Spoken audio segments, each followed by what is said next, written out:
Shalom, selamat malam Bapak Ibu Saudara-saudari yang berada di rumah. Selamat hari Rabu, selamat bertemu kembali di dalam persekutuan doa kita secara live streaming. Tuhan kita begitu baik jika pada saat ini kita masih diberikan kesempatan untuk boleh bersama-sama bersekutu dalam persekutuan doa kita. Yeremia 31 ayat 3 berkata, "Dari jauh Tuhan menampakkan diri kepadanya. Aku mengasihi engkau dengan kasih yang kekal. Sebab itu aku melanjutkan kasih setiaku kepadamu." Tidak ada satupun yang pernah Anda dan saya lakukan atau yang akan Anda dan saya lakukan yang bisa membuat Allah berhenti mengasihi Anda dan saya. Allah akan mengasihi kita selamanya. Mari kita menaikkan pujian, penyembahan kita, mengingat kasih setianya bagi kita semua. Kasih setiamu.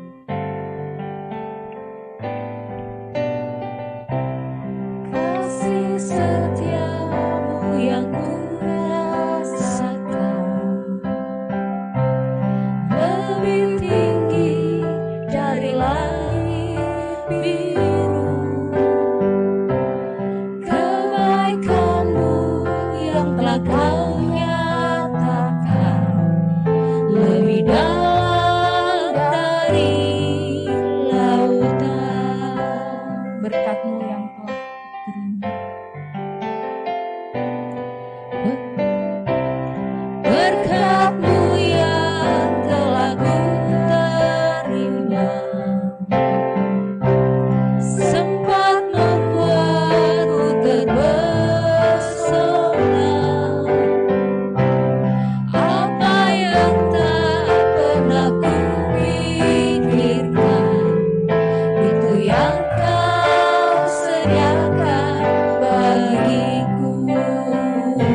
Tuhan kami yang bertata di dalam kerajaan surga, terima kasih Tuhan. Kasih setiamu yang begitu besar yang kami rasakan.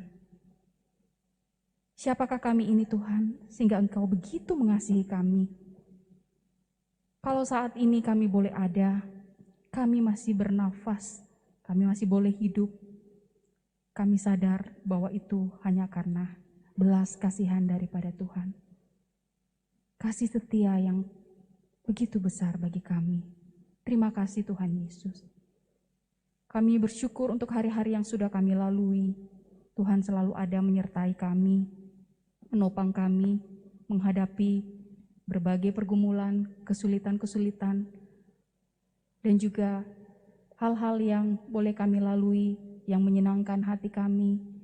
Engkau ada di setiap musim kehidupan kami. Terima kasih Tuhan Yesus. Kami sadar bahwa kami seringkali masih melakukan hal-hal yang mendukakan hati-Mu Tuhan. Saat ini kami terbuka di hadapan-Mu. Tuhan ampuni kami, dan biarlah Tuhan kami boleh bersekutu pada malam hari ini, membawa doa-doa kami kepadamu. Dan biarlah Tuhan berkenan mendengarkan permohonan-permohonan kami. Biarlah Tuhan Kau sendiri yang hadir bersama-sama dengan kami saat ini bersekutu di dalam persekutuan doa kami. Engkau mendengarkan setiap hal-hal yang kami doakan Tuhan. Ampuni kami.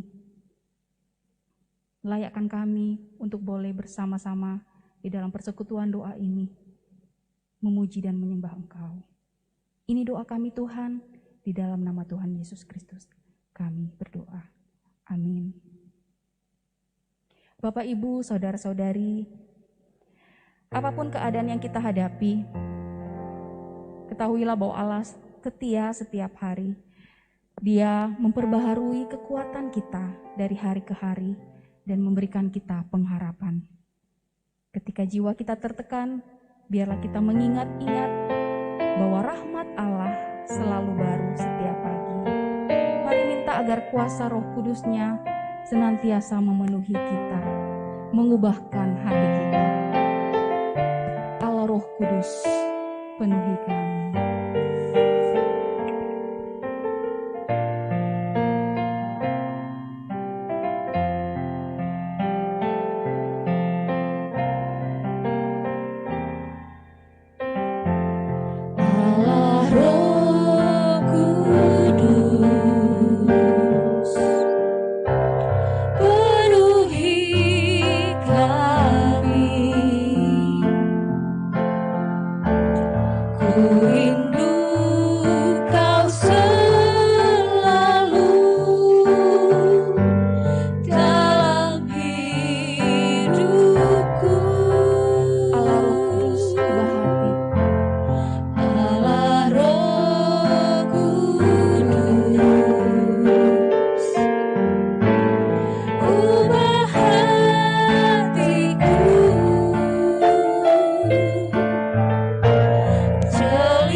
Selamat malam bagi Bapak Ibu semua yang ada di rumah yang sedang mengikuti persekutuan doa secara live streaming pada malam hari ini.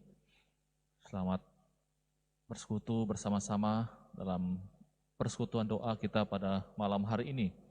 Sebelum kita akan bersama-sama merenungkan satu bagian firman Tuhan, saya mengajak kita untuk berdoa. Kita mohon pimpinan Roh Kudus yang akan menolong kita di dalam perenungan firman Tuhan pada malam hari ini. Mari kita berdoa.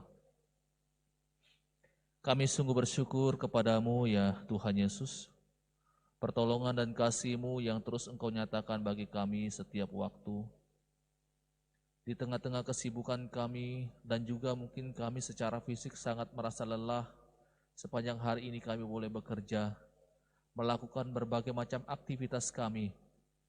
Tetapi satu kerinduan kami untuk selalu dekat dengan Tuhan, mau bersekutu dengan Tuhan, mau menaikkan doa-doa kami pada malam hari ini. Sehingga kami boleh memberikan waktu kami pada malam hari ini, mau bersama-sama akan menaikkan setiap pergumulan-pergumulan kami kepada Engkau.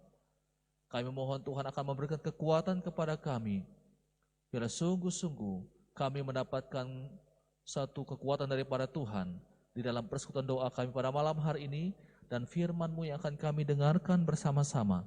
Biarlah Roh-Mu yang kudus yang akan menuntun kami untuk memahami firman-Mu ini. Kami serahkan waktu pemberitaan firman Tuhan pada malam hari ini dalam nama Yesus. Amin.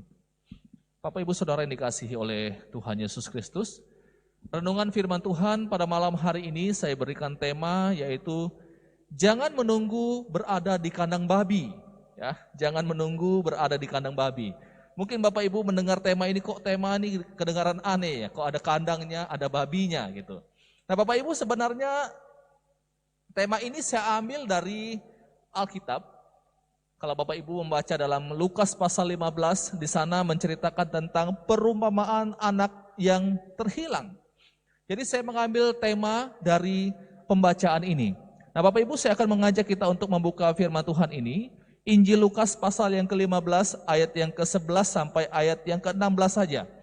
Saya tidak akan membahas semua bagian pada malam hari ini, saya akan membagikan beberapa poin, dan dalam persekutuan doa selanjutnya, saya akan membahas tentang poin selanjutnya, dan pada malam hari ini, saya akan mengajak kita untuk fokus saja pada anak atau si bungsu.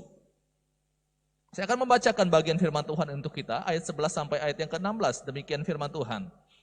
Perumpamaan tentang anak yang hilang. Yesus berkata lagi, ada seorang mempunyai 2 anak laki-laki.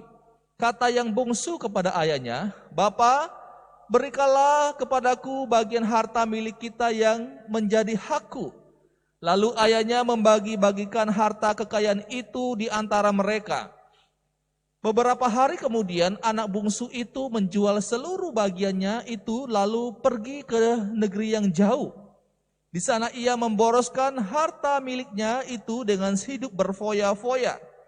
Setelah dihabiskannya semuanya, timbullah bencana kelaparan di dalam negeri itu dan ia pun mulai melarat. Lalu ia pergi dan bekerja pada seorang majikan di negeri itu. Orang itu menyuruhnya ke ladang untuk menjaga babinya. Ayat 16. Lalu ia ingin mengisi perutnya dengan ampas yang menjadi makanan babi itu. Tetapi tidak seorang pun yang memberikannya kepadanya. Nah Bapak Ibu Saudara yang dikasihi oleh Tuhan Yesus Kristus, di dalam perumpamaan ini diceritakan tentang seorang yang atau si bungsu, kita sebut dia si bungsu. Si bungsu ini datang kepada ayahnya untuk meminta warisan yang menjadi haknya. Nah Bapak Ibu, dalam budaya orang Yahudi, orang tua itu wajib untuk memberikan warisan kepada anak-anak mereka. Nah Bapak Ibu, kemudian dikatakan bahwa kalau Bapak Ibu melihat di dalam perjanjian lama, Bapak Ibu akan melihat di sana bagaimana cara pembagiannya. Yang sulung mendapatkan 2 bagian atau 2 kali lipat dari anak-anak yang lainnya. Nah Bapak Ibu, dalam perumpamaan ini dikatakan si bungsu datang meminta kepada ayahnya untuk memberikan haknya yang menjadi warisannya agar diberikan kepadanya. Nah Bapak Ibu, di sini ada satu pemandangan sebenarnya yang tidak elok ya Bapak Ibu, di mana si bungsu ini datang kepada ayahnya, meminta warisan, padahal ayahnya masih hidup. Ya, ayahnya masih hidup. Jadi ketika dia datang minta warisan ini, seakan-akan si bungsu ini mau berkata kepada ayahnya, ayah tidak lama lagi meninggal, berikan warisanku, berikan yang menjadi milikku. Jadi Bapak Ibu, ini anak kita lihat satu sifat yang tidak baik pada dirinya. Ada hal yang tidak patut diteladani dari kehidupannya. Bagaimana ia meminta sesuatu padahal ayahnya masih hidup. Nah kalau saya mau katakan Bapak Ibu, ini anak kurang ajar sebenarnya ya, anak kurang ajar seperti ini. Nah singkat cerita Bapak Ibu, maka ayah ini kemudian membagi-bagikan harta kekayaannya kepada mereka. Diberikan kepada yang bungsu, demikian juga diberikan kepada yang sulung. Nah setelah si bungsu itu mendapatkan bagiannya, Alkitab katakan bahwa dia pergi menjual. Menjual berapa banyak yang dia jual? Seluruhnya. Seluruh bagiannya dia jual dan kemudian dia pergi ke tempat yang jauh. Nah pertanyaannya Bapak Ibu, mengapa ia menjual atau mengapa dia meminta warisan itu kepada ayahnya? Dan mengapa dia harus pergi ke tempat yang jauh? Kenapa dia tidak tinggal saja bersama dengan ayahnya? Jawabannya Bapak Ibu adalah karena ia tidak mau dikontrol oleh ayahnya. Dia tidak mau ada dalam genggaman orang tuanya. Dia mau bebas sebebas-bebasnya. Itulah Alkitab katakan, setiap kata di dalam Alkitab itu selalu penting, ada maknanya. Maka dikatakan dia pergi ke tempat yang jauh. Nah ini mau menjelaskan bahwa anak ini tidak mau ada dalam jangkauan ayahnya. Dia tidak mau dikontrol oleh ayahnya. Sehingga ia minta warisannya dan dia pergi. Nah Bapak Ibu Saudara yang dikasihi oleh Tuhan Yesus Kristus, ketika ia kemudian menjual hartanya, apa yang dia lakukan? Alkitab mencatat, dia mulai berfoya-foya dengan harta miliknya, ia memboroskannya. Bapak Ibu pertanyaan saya, ketika ada orang yang memboroskan hartanya, bagaimana tanggapan Bapak Ibu? Apakah Bapak Ibu akan memuji orang seperti itu? Apakah Bapak Ibu akan katakan, oh kamu hebat, kamu luar biasa karena kamu bisa memboroskan hartamu? Apakah kita akan memberikan pujian? Saya yakin tidak. Pasti kita akan jengkel, pasti kita akan marah melihat orang yang memboros-boroskan atau hidup berfoya-foya dengan hartanya. Dan saya sangat yakin pasti Tuhan juga akan sangat marah dengan orang-orang yang selalu memboroskan hal yang Tuhan telah berikan kepada mereka.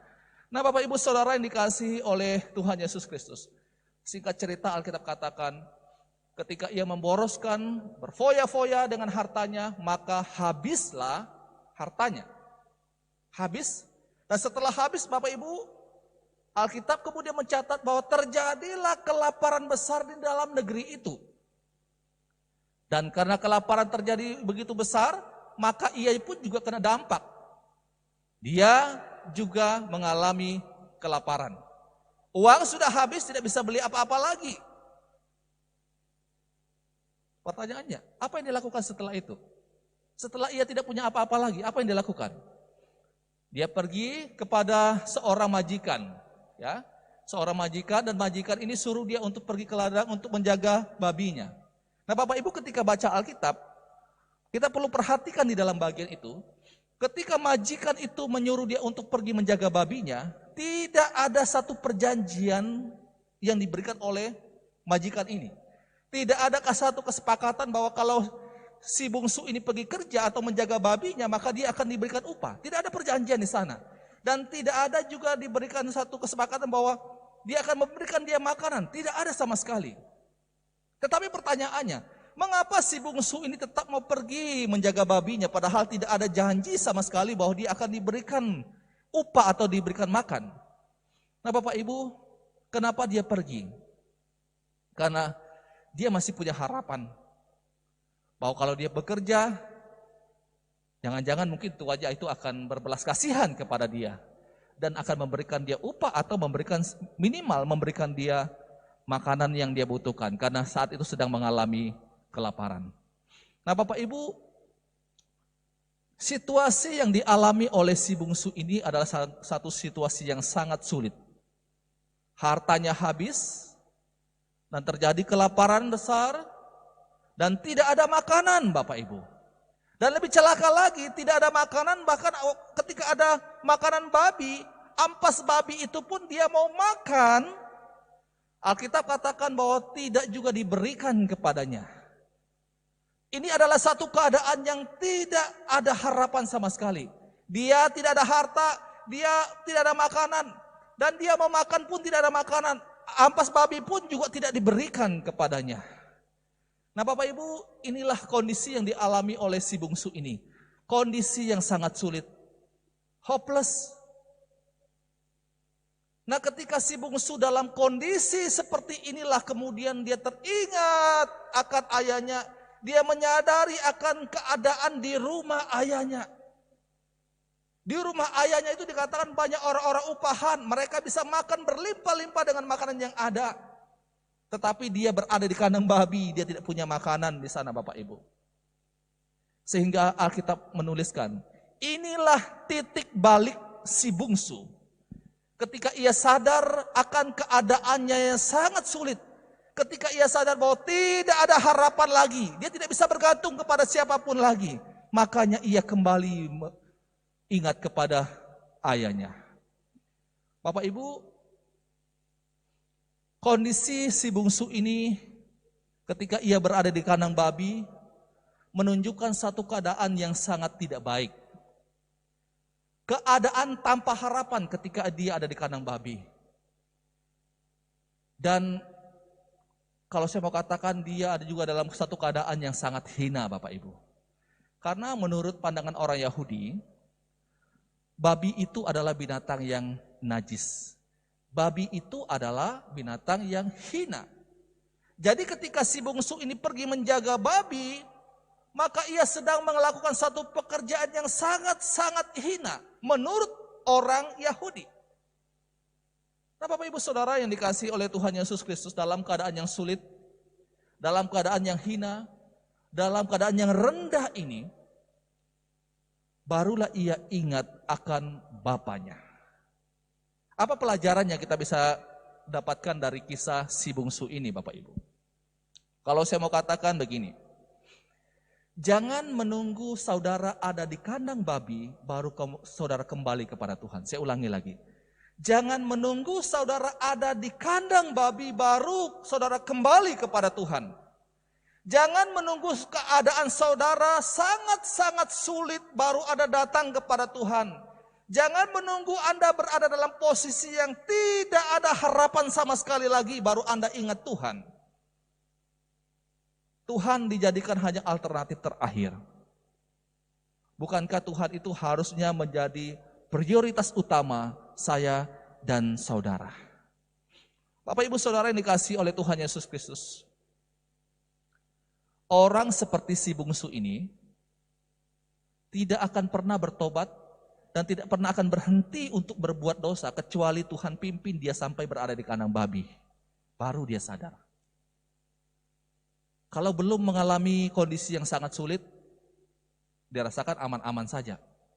Apalagi kalau melihat orang lain berbuat dosa, tapi kok pekerjaan mereka tetap diberkati oleh Tuhan, pendidikan mereka kok tetap lancar-lancar saja, keluarga mereka kok lancar-lancar saja, aman-aman saja. Semuanya kita lihat aman-aman saja, sehingga kita berpikir orang berbuat dosa pun juga aman-aman saja. Nah Bapak Ibu, kadang-kala orang tidak berhenti berbuat dosa karena melihat secara jasmani keadaan orang-orang di sekitarnya. Orang yang berbuat dosa pun juga hidup dalam kondisi aman. Nah Bapak Ibu, kalau saya mau katakan bahwa diberkati secara jasmani tidak bisa dijadikan satu standar bahwa kita sedang ada di jalurnya Tuhan. Saya ulangi. Diberkati secara jasmani tidak bisa dijadikan satu standar bahwa kita sedang berada di jalur yang benar atau di jalurnya Tuhan. Setan pun juga bisa memberikan berkat kepada kita Bapak Ibu. Setan juga bisa melakukan hal itu. Apalagi kalau ada orang berpikir, saya bisa tidur dengan aman, saya bisa ngorok, sehingga dengan kondisi tenangnya itu tidak ada persoalan, dia pikir bahwa semuanya berada di jalur yang benar. Bapak Ibu ingat kisah Yunus Bapak Ibu? Tidak selamanya orang yang bisa tidur nyenyak, tidak selamanya orang yang rasa aman-aman saja itu berada di jalur yang benar. Kisah Yunus membuktikan akan hal itu. Yunus sedang ada di luar jalurnya Tuhan. Yunus sedang tidak melakukan apa yang Tuhan perintahkan. Tetapi di dalam kapal dia bisa ngorok Bapak Ibu. Dia bisa tidur dengan tenang di tengah ombak yang luar biasa. Jadi hal-hal seperti ini tidak bisa dijadikan satu standar bahwa kita sedang berada di jalurnya Tuhan. Jadi Bapak Ibu Saudara yang dikasihi oleh Tuhan Yesus Kristus. Belajar dari si bungsu pada malam hari ini, dia mengajarkan kita adalah ketika saya dan saudara berada di jalur yang salah, ketika kita berada dalam kondisi atau melakukan satu dosa di hadapan Tuhan, jangan membiarkan dosa itu, jangan membiarkan itu terus berlama-lama. Cepat selesaikan itu dengan Tuhan, datang kepada Tuhan, mengaku dosa, bertobat di hadapan Tuhan. Jangan sampai kita ada di kandang babi, mengalami kesulitan yang sangat-sangat berat, baru kita ingat Tuhan. Jangan tunggu kondisi itu terjadi dalam kehidupan saya dan saudara. Bagian terakhir dalam renungan pada malam hari ini. Ketika si bungsu ini menyadari akan keadaannya yang tidak lagi bisa berbuat apa-apa. Ia teringat akan ayahnya yang berlimpah dengan makanan. Bapak Ibu yang menarik dari orang ini. Meskipun ia telah melakukan satu dosa di hadapan Tuhan. Tetapi ia kemudian sadar. Puji Tuhan Bapak Ibu. Ia sadar akan dosanya. Ia sadar akan kesalahannya. Sehingga ia mengaku itu di hadapan ayahnya. Dan juga yang sangat menarik adalah ketika ia sadar, dia tidak hanya sampai pada titik sadar, tetapi ia ambil satu tindakan melangkah untuk pergi kepada ayahnya. Seringkali manusia ketika kita berbuat dosa, kita hanya sampai pada sadar. Oh sadar kita sudah buat dosa. Oh sadar bahwa kita sudah melakukan sesuatu yang tidak benar di hadapan Tuhan. Tapi kita hanya sering berhenti di situ. Atau kita mendengarkan khotbah misalnya Bapak Ibu. Dengar khotbah kita sampai menangis, oh khotbahnya sangat bagus, renungannya sangat bagus. Mungkin kita cari pengkhotbah yang hebat luar biasa. Sampai kita terkagum-kagum, sampai menangis mendengar khotbah mereka karena tersentuh emosi kita. Tapi hanya sampai berhenti di situ Bapak Ibu. Tidak ambil satu tindakan untuk melangkah lagi untuk melakukan apa yang Tuhan inginkan. Kita belajar dari si bungsu pada malam hari ini. Ketika ia telah jatuh di dalam kesalahan, ia ingat dan ia sadar, ini stepnya Bapak Ibu. Dia mulai dengan kesadaran akan ketidakmampuan dirinya lagi. Setelah ia sadar, baru kemudian dia melangkah. Melangkah meskipun dia berpikir bahwa saya tidak layak lagi untuk disebut sebagai anak Bapa. Tapi minimal dia punya kesadaran itu. Sadar akan siapa dirinya. Dan ia datang kepada Bapaknya. Poin selanjutnya nanti saya akan menyampaikan di dalam renungan pada sesi yang berikutnya. Bagaimana sikap si Bapa ketika si anak ini datang kepadanya. Nah Bapak Ibu Saudara yang dikasihi oleh Tuhan Yesus Kristus, ini renungan firman Tuhan untuk kita pada malam hari ini. Jangan tunggu kita berada di kandang babi, baru kita datang kepada Tuhan. Selagi kita sadar, ketika kita melakukan satu tindakan atau hal-hal yang tidak berkenan di hadapan Tuhan, cepat datang ampuni, mengaku itu di hadapan Tuhan, memohon pertolongan dan pengampunan daripada Tuhan, biar kita tetap hidup di dalam jalurnya Tuhan. Biarlah kita terus membangun relasi kita dengan Tuhan setiap waktu, dan kita mohon pimpinan Tuhan akan terus menyertai kehidupan kita. Di dalam perjalanan hidup ini Bapak Ibu, kita akan jatuh bangun. Tapi jangan pernah kita tinggalkan Tuhan karena berbagai macam kesulitan-kesulitan yang kita hadapi. Kalau kita ingin melakukan sesuatu, bertindak di luar jalurnya Tuhan, kita pasti akan mengalami seperti apa yang dialami oleh si bungsu ini. Mari Bapak Ibu, tetap hidup di jalur yang benar, tetap mengandalkan Tuhan di dalam setiap perjalanan kehidupan kita. Jangan pernah keluar dari jangkauan Allah. Kapan saya dan saudara keluar dari jangkauan Allah? Kapan kita mau hidup bebas dan tidak mau diatur oleh Tuhan? Di sanalah kita akan mengalami hal-hal yang tidak menyenangkan. Mari kita berdoa. Kami sungguh memuliakan nama-Mu pada malam hari ini. Kami belajar dari si bungsu. Ia mau hidup sebebas-bebasnya, tidak diatur oleh Tuhan. Tetapi kami tahu bahwa kami tidak pernah mampu hidup di luar Tuhan. Kami tidak pernah bisa hidup di luar kehendak Tuhan. Dan kami mohon Tuhan akan tolong kami saat ini. Biarlah kami tetap ada dan tetap hidup di jalur yang Tuhan inginkan bagi kami. Ampuni kami Tuhan, kalau mungkin setiap waktu dan beberapa kali kami melakukan tindakan-tindakan yang tidak memuliakan Tuhan. Ampuni kami kalau kami tidak peka terhadap tuntunan Tuhan bagi kami, sehingga seringkali kami menganggap itu satu hal yang biasa, dan ketika Tuhan menegur kami pun kami juga menganggap itu hal yang biasa. Tuhan, tolong kami, supaya kami tidak akan berlarut-larut dengan keadaan kami yang berdosa. Ketika kami melakukan dosa, kami akan datang kepada Engkau mengakuinya. Terima kasih ya Tuhan Yesus. Ini renungan firman Tuhan untuk kami pada malam hari ini. Tuhan akan tolong kami selanjutnya di dalam doa-doa yang akan kami naikkan di hadapan-Mu. Dalam nama Yesus kami bersyukur dan berdoa. Amin. Saya kembalikan ke Ibu Nelly. Bapak Ibu, saudara-saudari yang terkasih, saya pernah mendapatkan sebuah renungan yang mengatakan bahwa tidak ada yang terlalu sulit atau terlalu sepele bagi kita untuk dibawa ke hadapan Allah. Bahkan persoalan yang sangat pribadi bagi kita pun dipandang penting oleh Allah. Kita akan mulai masuk dalam beberapa pokok doa kita. Yang pertama, mari kita berdoa untuk bangsa dan negara kita. Mari dengan kesungguhan hati kita bawa bangsa dan negara ini, kita mendoakan untuk pemimpin-pemimpin kita, kepala-kepala daerah, hingga ke kampung-kampung, aparat keamanan, yaitu TNI dan Polri. Kita berdoa untuk penanganan terorisme maupun penanganan bencana. Kita membawa dalam doa kita pada malam hari ini untuk bangsa dan negara ini. Mari kita berdoa.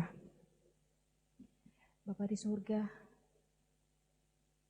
terima kasih Tuhan untuk kesempatan saat ini kami bersama-sama menaikkan doa-doa kami.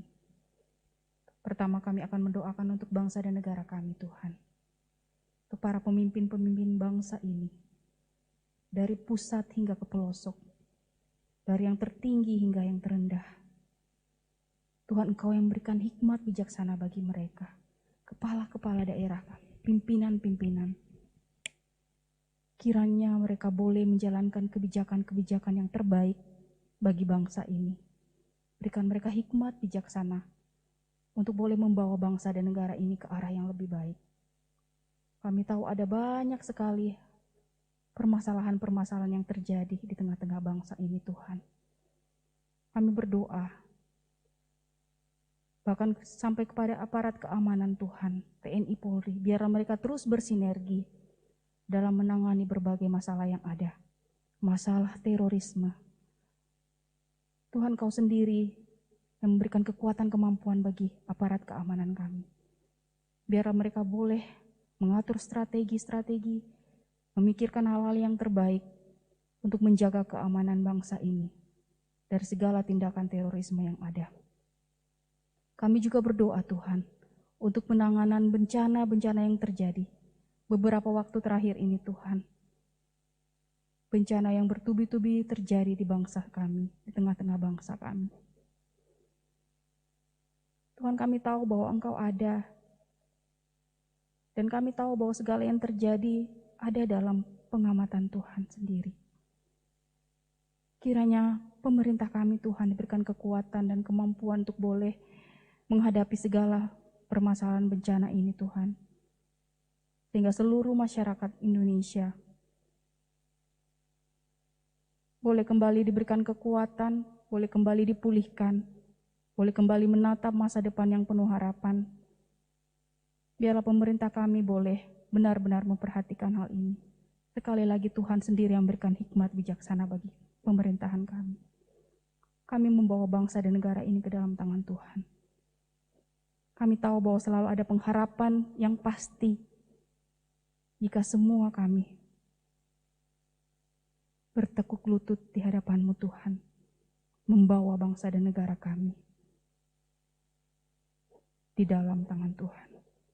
Terima kasih Tuhan Yesus, ini doa kami. Di dalam nama-Mu kami berdoa. Amin. Yang kedua, Bapak Ibu, saudara-saudara yang terkasih, secara khusus mari kita berdoa untuk penanganan COVID-19 yang saat ini masih terus berlangsung. Kita mendoakan untuk petugas kesehatan, program vaksinasi yang sekarang sedang dilaksanakan, kiranya semuanya boleh berjalan dengan baik. Mari kita berdoa. Bapa di surga, kami juga mendoakan untuk secara khusus untuk penanganan COVID-19 yang masih saja terus dilaksanakan. Tuhan, saat ini vaksin yang terus, pemberian vaksin kepada masyarakat yang masih terus dilaksanakan Tuhan, kiranya Engkau sendiri yang mengawal, dan biarlah kebijakan-kebijakan yang sudah dijalankan ini adalah yang terbaik bagi bangsa kami. Kami tahu bahwa masih banyak hal yang polemik yang terjadi di tengah masyarakat. Namun kami mau Tuhan mempercayakan segala sesuatunya kepada pemerintahan kami. Biarlah Tuhan program vaksinasi ini boleh berjalan dengan baik dan lancar. Sehingga pandemi COVID-19 ini boleh segera berlalu. Dan setiap kami yang sangat merindukan kehidupan yang kembali normal, boleh mengalami ke depan Tuhan kehidupan yang lebih baik. Kami berdoa untuk para petugas kesehatan. Kiranya Tuhan sendiri yang memberikan kekuatan, kemampuan bagi mereka Tuhan. Kami tahu bahwa mereka adalah garda terdepan saat ini. Mereka juga manusia biasa yang kadang dalam kelelahan. Namun kami tahu bahwa Tuhan, Engkau sendiri yang akan menuntun mereka, memberikan kekuatan bagi mereka. Biarlah mereka dengan penuh kesabaran, ketabahan, dan boleh mempercayakan segala pekerjaan mereka ini ke dalam tangan Tuhan. Dan biarlah mereka boleh bekerja dengan sepenuh hati. Sehingga bangsa dan negara ini juga boleh melalui masa-masa sukar ini. Boleh melalui masa pandemi ini dengan segera. Terima kasih Tuhan Yesus. Sekali lagi kami secara khusus mendoakan untuk penanganan COVID-19 ini. Biarlah boleh berjalan dengan baik dan segera berakhir. Terima kasih Tuhan Yesus. Amin. Bapak, Ibu, saudara-saudari yang terkasih, apapun yang menjadi fokus kita di dunia ini, pada akhirnya kita semua akan sampai pada titik bahwa tidak ada yang lebih baik, tidak ada yang lebih indah daripada mencari perkenanan Tuhan. Mari kita menaikkan pujian bahwa Kau yang terindah di dalam hidup ini. Tiada Allah Tuhan yang seperti Engkau, besar perkasa penuh kemuliaan.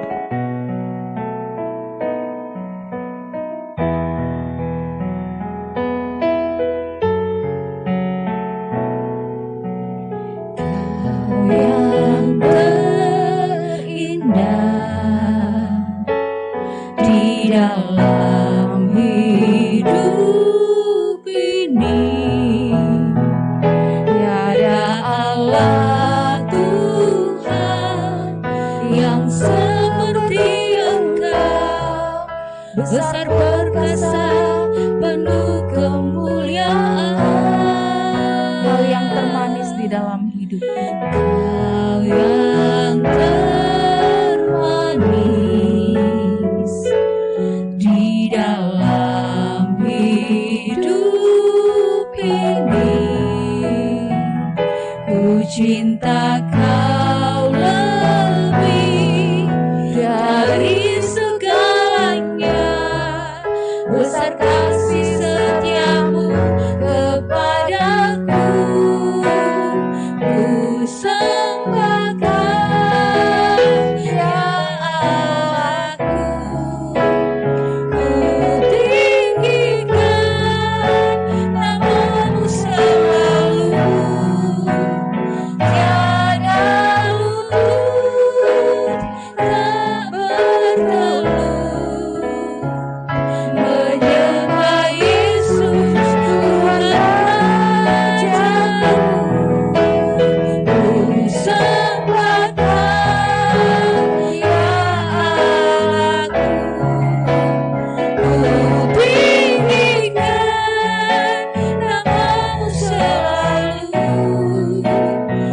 akan melanjutkan doa kita yang berikut. Mari kita berdoa untuk Kabupaten Merauke di mana kita berada saat ini. Kita mendoakan untuk pemimpin daerah, untuk berbagai program untuk memajukan setiap sektor, kestabilan keamanan Merauke, dan kemudian juga kita berdoa untuk saudara-saudara kita umat muslim yang sedang menjalankan ibadah puasa dan persiapan memasuki Idul Fitri. Terlebih khusus kita berdoakan agar situasinya boleh tetap kondusif, dan kita juga secara khusus mendoakan agar saudari-saudari kita boleh juga mengalami anugerah Tuhan, boleh mengenal kebenaran yang sejati, dan siapakah juru selamat yang sejati. Mari kita berdoa untuk hal ini. Bapa di surga, kami datang di hadapan saat ini, kami juga mendoakan untuk Kabupaten Merauke di mana kami berada Tuhan. Kami mendoakan untuk pemimpin daerah kami. Kiranya Tuhan, mereka memiliki hati yang takut akan Engkau. Kiranya mereka boleh memiliki beban yang sungguh-sungguh untuk memikirkan bagaimana membangun kota Merauke ini Tuhan. Kiranya mereka boleh membawa kota Merauke ini menuju arah yang lebih baik. Biarlah mereka boleh memikirkan yang terbaik bagi masyarakat kota Merauke dan tidak memiliki agenda-agenda pribadi Tuhan. Kiranya pemimpin kami ini Tuhan boleh menempatkan Tuhan di atas segala-galanya dan boleh bekerja dengan jujur. Kami berdoa untuk berbagai program untuk memajukan setiap sektor yang sedang dijalankan. Kami berdoa untuk kestabilan keamanan kota Merauke Tuhan. Kiranya Engkau sendiri yang membentengi kota Merauke ini dan situasinya boleh tetap berjalan dengan baik, aman dan tentram. Kami juga mendoakan Tuhan untuk beberapa waktu ke depan, saudara-saudari kami umat muslim yang akan merayakan hari raya mereka Tuhan. Secara khusus kami mendoakan kerinduan kami. Setiap mereka juga boleh mengalami anugerah Tuhan. Kami mendoakan agar mereka juga boleh diberikan kesempatan untuk mengenal keselamatan yang sejati. Mereka juga boleh mengenal siapakah sebenarnya yang patut disembah. Kami berdoa Tuhan untuk situasi keamanan menjelang Hari Raya Idul Fitri. Kiranya segala sesuatunya boleh tetap dalam keadaan baik dan aman. Setiap kami boleh beraktivitas dengan baik. Dan biarlah setiap kami boleh tetap memuliakan Tuhan di dalam keadaan yang baik. Terima kasih Tuhan Yesus. Kami membawa doa kami ini ke dalam tangan-Mu. Amin. Bapak, Ibu, Saudara-saudari yang terkasih yang berada di rumah, mari kita akan, sebelum kita melanjutkan pokok doa kita berikutnya yang akan dibawakan oleh Bapak Ibu yang ada di rumah, jika ada pokok doa atau pergumulan yang mau didoakan, Bapak Ibu bisa langsung ketik di live chat saja dan kami akan doakan malam hari ini jika ada pergumulan, atau langsung bisa WA atau japri ke nomor WA-nya HP-nya gereja. Bapak Ibu juga bisa masukkan ke sana supaya nanti kalau kami dalam persekutuan para rohaniwan, kami akan bisa mendoakan pergumulan-pergumulan yang sedang digumuli oleh setiap jemaat pada saat ini. Bapak Ibu silakan boleh tulis di chat YouTube saat ini kalau ada pergumulan yang mau didoakan. Kami berikan kesempatan kalau ada.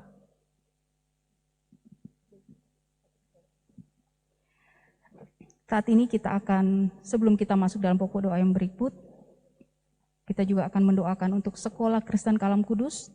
Kita bersyukur untuk siswa kelas 6 dan kelas 9 yang telah selesai ujian sekolah. Kita berdoa untuk persiapan-persiapan para orang tua dan anak-anak yang akan melanjutkan ke jenjang berikut. Penerimaan siswa baru, guru dan karyawan, siswa dalam pembelajaran jarak jauh dan persiapan memasuki penilaian akhir semester. Mari Bapak Ibu, saudara-saudari, kita berdoa untuk hal ini.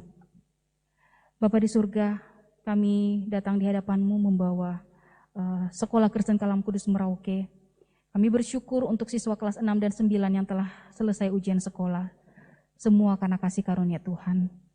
Kami berdoa untuk segala sesuatu ke depan, persiapan para orang tua dan anak-anak yang akan melanjutkan ke jenjang berikutnya. Tuhan, dalam situasi saat ini bukan hal yang mudah, terutama dalam penerimaan siswa baru. Kami tahu bahwa orang tua juga masih dalam berbagai pertimbangan dalam masa pandemi ini untuk mempercayakan anak-anaknya untuk dibimbing di Sekolah Kristen Kalam Kudus. Namun kiranya Tuhan sendiri yang membuka hati para orang tua dan melihat bahwa Sekolah Kristen Kalam Kudus adalah salah satu sekolah yang benar-benar mengedepankan akan pembangunan karakter yang baik di dalam Tuhan dan boleh mempercayakan anak-anak mereka untuk dibina di Sekolah Kristen Kalam Kudus Merauke. Kami berdoa Tuhan untuk juga penerimaan guru dan karyawan. Sekolah Kristen Kalam Kudus membutuhkan guru-guru yang punya hati dan benar-benar mau mendedikasikan diri untuk pendidikan yang terbaik bagi anak-anak Tuhan. Kiranya Tuhan mengirimkan orang-orang yang benar-benar memiliki kesungguhan hati untuk bergabung bersama dengan di sekolah ini sebagai guru dan karyawan. Kami berdoa untuk siswa dalam pembelajaran jarak jauh, hal yang tidak mudah, namun kami yakin dan percaya bahwa Tuhan akan membimbing siswa-siswa ini dan biarlah kiranya mereka tetap memiliki motivasi dengan semangat yang tinggi untuk boleh belajar meskipun secara jarak jauh. Dan berdoa juga Tuhan untuk persiapan mereka dalam memasuki penilaian akhir semester. Tuhan sendiri yang mengawal dan Tuhan sendiri yang memberikan kemampuan bagi anak-anak dan juga bagi guru dalam menjalankan hal ini. Terima kasih Tuhan Yesus. Ini doa kami, di dalam nama-Mu kami berdoa. Amin. Sebelum kita masuk dalam pokok doa yang berikut yang akan dibawakan oleh Bapak Pendeta Edison, kita mengangkat pujian bahwa Bapa Surgawi, semua yang terjadi di dalam hidup ini, ajar kami untuk menyadari bahwa Tuhan selalu beserta kami. Doa kita berikutnya akan dirangkaikan dengan doa penutup untuk persekutuan doa kita pada malam hari ini. Bapa Surga,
indah bagiku.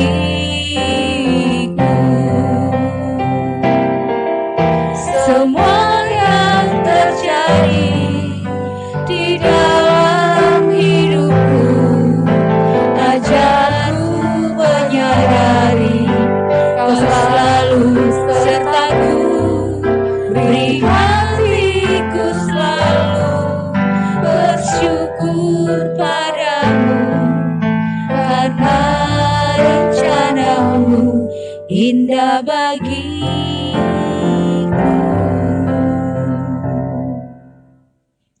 Baik Bapak Ibu Saudara yang dikasihi oleh Tuhan Yesus Kristus, kita akan berdoa. Saya akan pimpin kita dalam doa. Mari kita berdoa. Kami sekali lagi datang di hadapan-Mu ya Tuhan. Kami menyadari bahwa kalau kami boleh terus menaikkan doa kami di hadapan-Mu, karena ada Tuhan yang memberikan kegerakan di dalam hati kami untuk mau berdoa. Saat ini kami mau berdoa untuk pertumbuhan dari kerohanian jemaat Gereja Kristen Kalam Kudus Merauke. Dalam setiap hal yang kami lakukan, disiplin-disiplin rohani yang kami lakukan, membaca firman Tuhan secara rutin, doa, saat teduh pribadi, saat teduh keluarga, bila setiap hal yang kami lakukan, baik itu ibadah hari Minggu yang kami ikuti, atau pelajaran-pelajaran rohani yang kami ikuti juga, apapun yang kami lakukan, upaya yang kami lakukan ini Tuhan, biarlah ini menolong kami untuk membuat kehidupan rohani kami semakin hari semakin bertumbuh dalam pengenalan kami akan Engkau. Berikanlah kerinduan bagi setiap jemaat-Mu untuk terus hidup di dalam persekutuan dalam firman-Mu. Kami juga mau berdoa untuk para rohaniwan yang ada di Gereja Kristen Kalam Kudus Merauke. Tolong para rohaniwan yang ada dalam setiap pelayanan yang mereka kerjakan, berikanlah hikmat, berikanlah kemampuan bagi mereka untuk mengerjakan setiap tanggung jawab yang ada. Mereka boleh melakukan pelayanan ini benar di hadapan-Mu. Berdoa juga untuk aktivis gereja, majelis gereja. Biarlah kami boleh bersatu hati untuk melakukan pelayanan yang mulia ini di hadapan-Mu. Terima kasih Tuhan Yesus. Kami juga berdoa untuk beberapa kegiatan yang akan kami lakukan ke depan. Komsel bersama yang akan kami lakukan nanti pada tanggal 7. Tuhan akan tolong kami, berikan kerinduan bagi kami untuk bersama-sama bergabung, untuk bertumbuh bersama-sama dalam firman-Mu. Tuhan akan menggerakkan hati setiap jemaat-Mu supaya tanggal 7 kami boleh bersama-sama datang belajar firman Tuhan. Kami juga mau berdoa untuk kegiatan sejaroh tanggal 12 yang akan dilakukan. Tuhan akan tolong kegiatan ini supaya boleh berlangsung dengan baik. Jaringan internet yang akan kami gunakan, Tuhan akan tolong. Setiap fasilitas yang kami gunakan, kami mohon Tuhan akan menjaga semuanya, supaya tidak akan ada gangguan selama kami akan melakukan kegiatan ini ya Bapa. Terima kasih ya Tuhan Yesus untuk kebaikan-Mu. Kami bersyukur untuk setiap doa-doa yang sudah kami naikkan di hadapan-Mu pada malam hari ini. Bila setiap doa yang kami naikkan di hadapan-Mu berkenan di hadapan Tuhan. Terima kasih ya Tuhan Yesus, ampuni kami jika selama di dalam persekutuan ini ada hal-hal yang kami lakukan yang tidak berkenan di hadapan-Mu.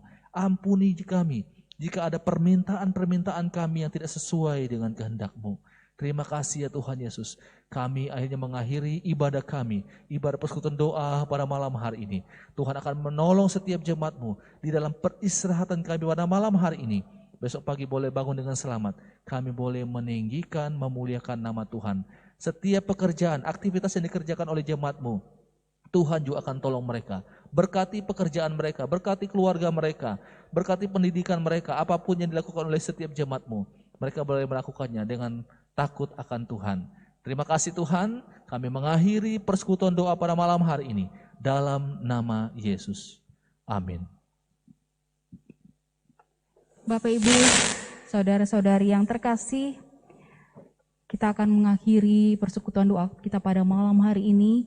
Sekali lagi untuk kami ingatkan bahwa hari Jumat ini, tanggal 7, tepat jam 7 malam, Komsel bersama akan mulai diadakan secara offline atau secara tatap muka di gereja. Mengundang Bapak Ibu saudara-saudari untuk boleh hadir bersama-sama dengan kita, untuk boleh bersama-sama dalam Komsel perdana ini. Terima kasih, selamat malam, Tuhan Yesus memberkati. Sampai jumpa pada persekutuan doa berikut.